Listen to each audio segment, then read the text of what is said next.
you guys, what's up? Allie Marie here. Welcome back to Face Your Phoenix.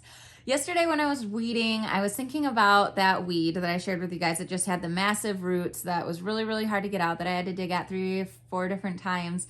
And it made me think like, oh my gosh, this is like the devil's lettuce. And then I remembered that when I was in college, people would say that marijuana was the devil's lettuce.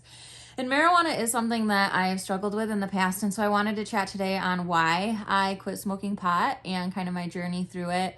When I converted to Catholicism when I was 21, that was one of the commitments I made on my arm when I had prudence added. So I had this added in steps. The patience, persistence, perfection, and the phoenix was added first, then persevere, and then prudence.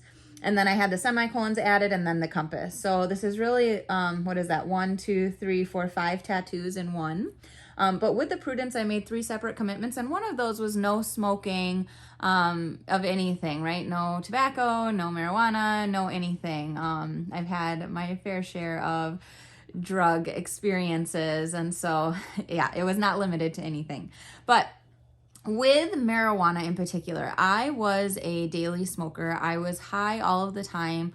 When I was in college, people would call me, I've shared this before, they would call me the female version of Charlie Sheen because I was always drunk and high. Like there was not a moment that people saw me that I was like that. And it was really, really bad. I had neighbors that actually had like a gas mask that was in a bong form as well, and we would literally just fill it up.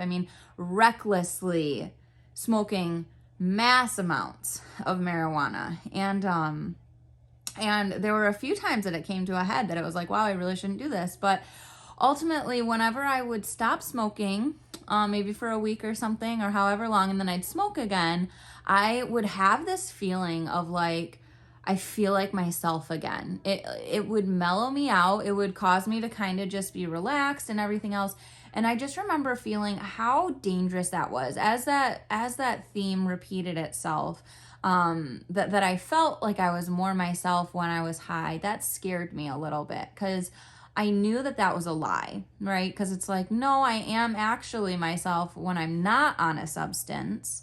And then when I take the substance and I become this way, and if I feel like I'm more myself, because I like how I feel more, I like how I interact more, I think that I think clearer, when in reality, I'll look back at some stuff that music that I wrote or a journal entry that I did or something that feels like this epiphany, aha moment. But in reality, I was just high and, whatever, it wasn't real. But so I had to come to this point of like, I cannot smoke anymore. It needs to be something that I don't do because it is being detrimental, not only to my bank account or to my lungs or to anything else, but just in general to my mental health. Because when I would smoke marijuana, I would become suicidal. There were multiple times where, like going 120 down the highway, like ready to crash into something. And by the grace of God, I'm still here with you today.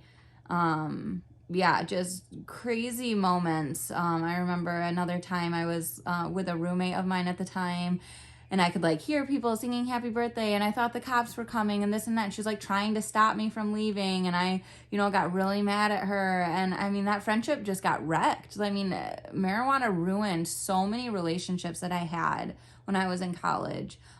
It made relationships as well, but they were not sustainable. I'm not friends with anybody that I used to smoke with when I was in college. Or that I see some people that I used to go to the bar with, but not at the same capacity or as regularly or anything else. But I don't know. I just wanted to share it with you. One of the things that has kept me sober now. So I did relapse after I made my commitment with the prudence on my arm, which prudence just means it's the ability to maintain and govern yourself. But I had the semicolons added after I messed up, after I smoked again. And, I have certain friends that I am, or was still really close with that smoked regularly. And so if I would smell marijuana, it was very difficult for me to not smoke. Like it was like it would trigger something in me that I would just crave it, and I would kind of become just super susceptible. So there are certain houses that I couldn't go over to anymore because it always smelled like pot, and it's like, I'm sorry, I can't come inside. And I knew what those boundaries were for myself, and my friends, you know, they respected it and everything else, and we meet at different places now instead whenever we're able to hang out. But it's really interesting how much that affected my psyche and my physicality. But ultimately, the thing that has held me the most accountable has been my husband. Had I married somebody that didn't care if I smoked pot, I don't know if I would have been able to, like, I don't know why I'm getting emotional. Oh my God, I did not expect this. If I hadn't married somebody that, like, cared about that, if he, you know, I mean, my husband hates marijuana. I think he said he smoked like a couple times in college, but he never really cared for it or whatever.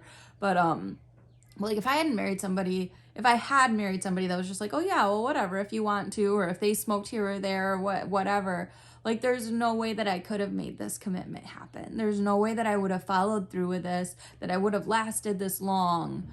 You know, the last time I smoked was July of 2016.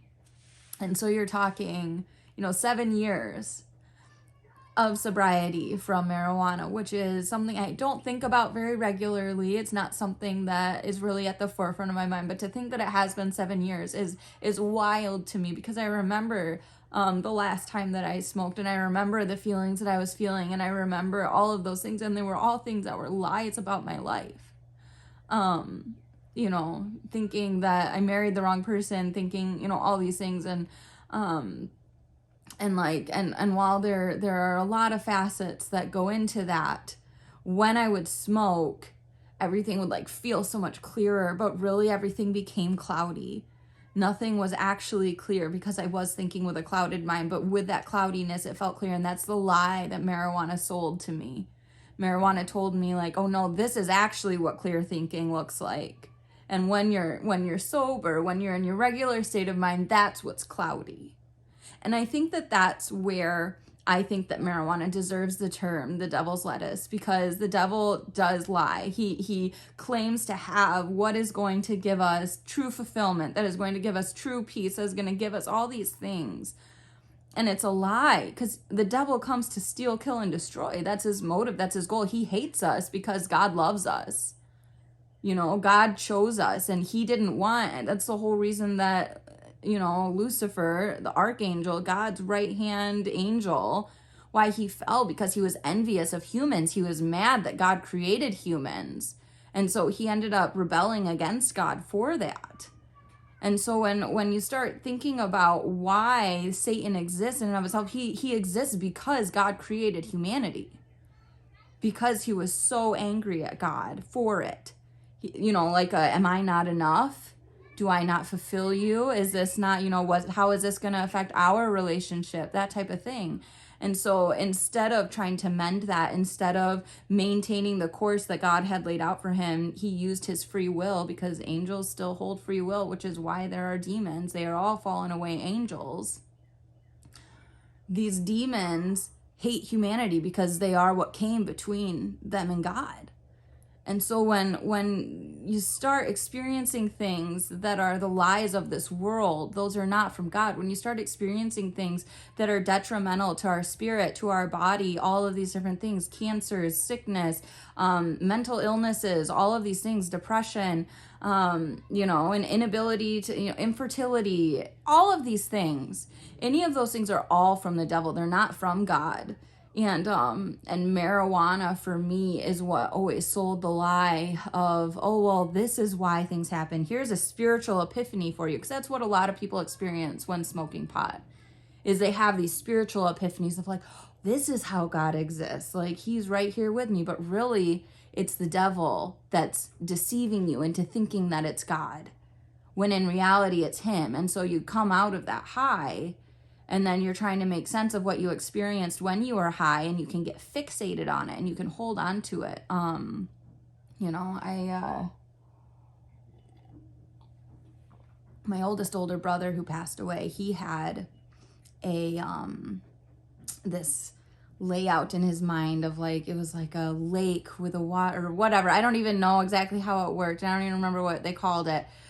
But it was basically sustainable energy with the use of water.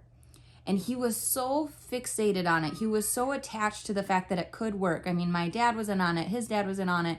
Like all of these people were trying to work with my brother to try to figure out how this could happen. And my brother smoked pot a lot. And that was just something, it was just a way of life for him.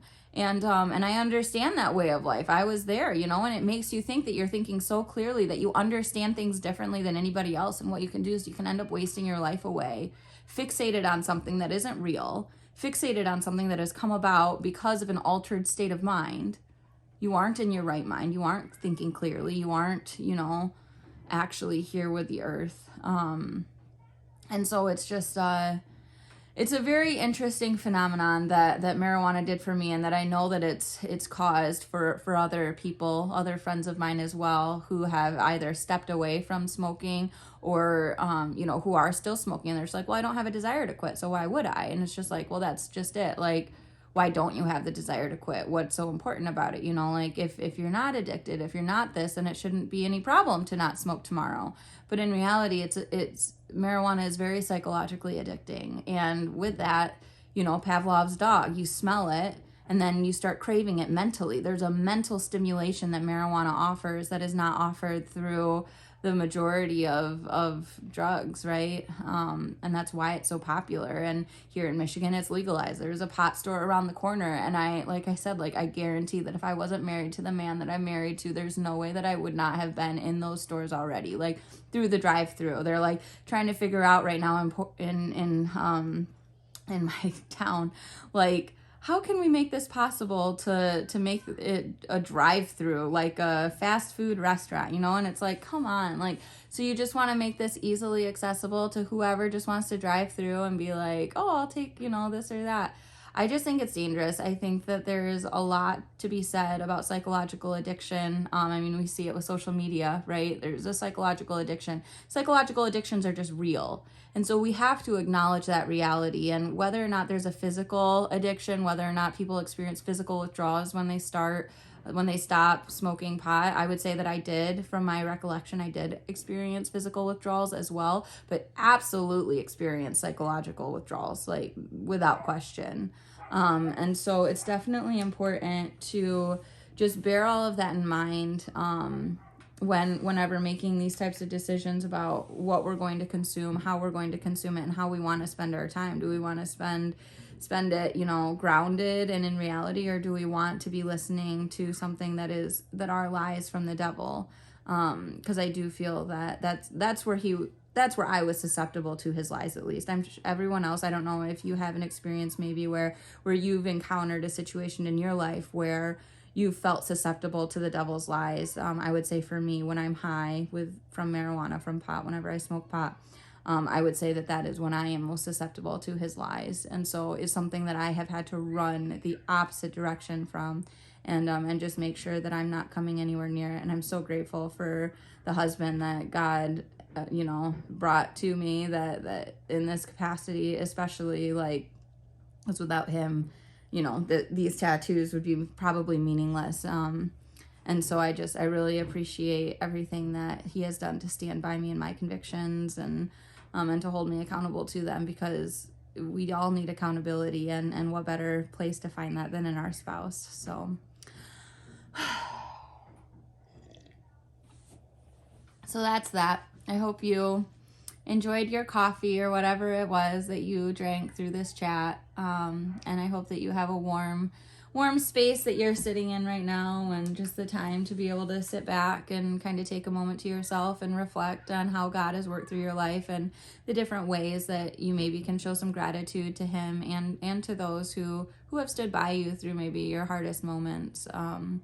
Because they need to hear it. They need to hear that you appreciate them. And I know that my husband and I appreciate whenever we're vocal about something that the other has done, that we just, really appreciate. And Alec, if you watch this video, just know that I do appreciate. I'm very grateful for your conviction and for your fervor and being so against something that you knew that I was so inclined toward. And for sticking it out with me when I was, kind of just unsure of it all there in the beginning. Like, you definitely did a lot to maintain this relationship. And so I appreciate you. And yeah, so anyway, God bless you. Thank you for tuning in today. I hope that this at least gets you thinking about something productive toward moving forward in your life, allowing parts of yourself to die, and finding what's going to bring you closer to God, so we can bring glory and honor to Him in our lives. That's what we're called to. So God bless. I look forward to growing with you again soon. Take care.